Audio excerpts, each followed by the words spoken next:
مفتی صاحب فحش ویڈیوز کی عادت چھوڑنے کا کوئی صحیح طریقہ بتا دیجئے۔ سب سے پہلے نکاح کریں، شادی کریں، کیونکہ جب انسان حلال سے بچتا ہے تو حرام کی طرف جاتا ہے، اور زیادہ شادیاں کریں، عدل کریں ان کے درمیان۔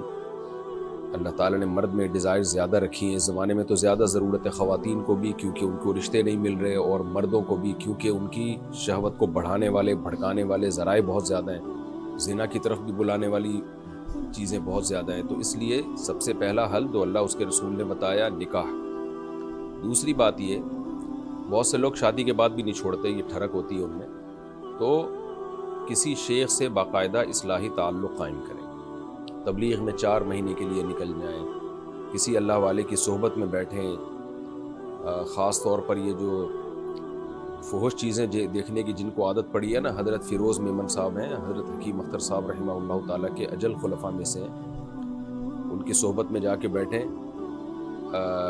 KPK میں حضرت پیر مختار الدین شاہ صاحب ہیں، ان کی صحبت اختیار کریں، وہاں جا کے رہیں، خانقاہ میں ٹائم گزاریں ان کے ساتھ۔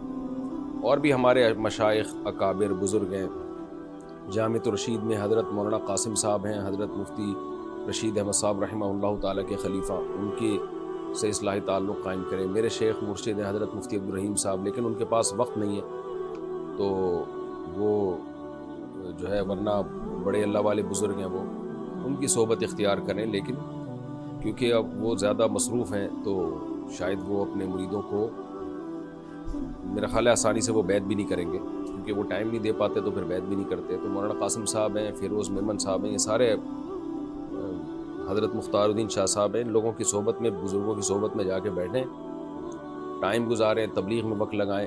یہ دوسرا کام ہو گیا۔ تیسرا کام کیا کرنا ہے؟ جب بھی گناہ ہو جائے اپنے اوپر کوئی سزا متعین کریں، اپنے آپ کو ایسے چھوڑے نہیں، اور یہ ایک دم سے نہیں چھوٹے گا، آہستہ آہستہ یہ گناہ چھوٹے گا۔ تو لوگ مایوس ہو جاتے ہیں کہ ہم نے تو توبہ کی تھی، پھر گناہ ہو گیا ہم سے، آرام آرام سے چھوٹے گا، مایوس نہ ہو، اور پیچھے پڑے رہیں کہ میں نے گناہ کو چھوڑنا ضرور ہے۔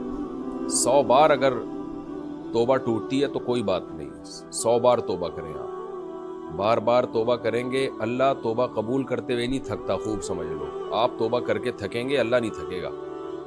مسئلہ سارا یہ ہوتا ہے کہ انسان توبہ کرتا ہے، پھر شیطان اس سے گناہ کروا دیتا ہے، تو وہ کہتا ہے ابے یار میرے بس کا نہیں ہے۔ او بھائی جان، آپ لڑتے رہو شیطان سے، آپ پیچھے پڑے رہو، گناہ ہو گیا توبہ کرو، اور اپنے اوپر سزا بھی متعین کریں، روزے کے ذریعے یا صدقہ خیرات کے ذریعے۔ وہ سزا بہت زیادہ بھی نہ ہو اور بہت ہلکی بھی نہ ہو کہ پتہ ہی نہ چلے کہ کوئی سزا دی ہے۔ تو صدقہ کر دیا کریں، کہ اپنے اوپر لازم نہ کریں، نہیں قسم یا اٹھا کے یا منت مان کے، وہ بڑی اور ایک مصیبت میں پھنس جائیں گے۔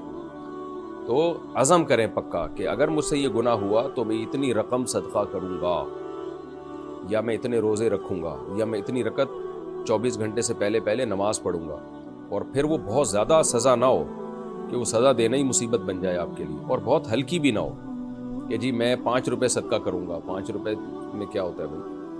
تو وہ ہر آدمی کی آمدن اور اس کی صحت اس کے حساب سے مختلف ہے، تو کچھ سزا متعین کریں، تو انشاءاللہ یہ گناہ چھوٹ جائے گا۔ دنیا میں کوئی بیماری ایسی نہیں ہے جس کا اللہ نے علاج نہ رکھا ہو، تو یہ بھی ایک بیماری ہے، لیکن سیریس ہو جائیں اس کو چھوڑنے میں۔ مصیبت نوجوانوں کے ساتھ یہ ہے کہ وہ چاہتا ہی نہیں ہے چھوڑنا، گناہ میں جب پڑ جائیں نا تو ان کا ارادہ ہی نہیں کرتے مضبوط۔ تو ارادہ کریں، اللہ کی طرف آئیں، نماز روزے میں دل لگائیں، یہ چند چیزیں ہیں جو اختیار کریں۔ اور پھر چوتھی بات یہ کہ جو ڈاکٹرز ہوتے ہیں نا، سائیکالوجسٹ وغیرہ، ان سے بھی رابطہ کیا جا سکتا ہے، جو صحیح میچور ڈاکٹرز ہوں، تو وہ بھی کچھ ایسے طریقے بتا دیتے ہیں جس سے اس گناہ کی جو عادت جو ہے وہ چھوٹ جاتی ہے۔ لیکن 3 پہلی جو چیزیں ہیں اس کو زیادہ فوکس کرنا پڑے گا آپ کو، کسی شیخ سے باقاعدہ اصلاحی تعلق، اور یا تبلیغ جماعت میں وقت لگانا، یا بلکہ سب سے پہلے نکاح کرنا، نکاح میں جلدی کریں، 1 سے زیادہ بیویاں رکھیں، ان کے حقوق بھی پورے کریں، اپنے خرچے پہ کریں وہ، لیکن ان کے اپنے حقوق بھی پورے کریں۔ دوسری بات، شیخ سے اصلاحی تعلق، تبلیغ میں وقت۔ تیسرا، گناہ پہ اپنے سزا متعین۔ اور چوتھا، کسی جو نفسیات سے کا علم جاننے والے ڈاکٹرز ہیں ان سے بھی رابطہ کریں۔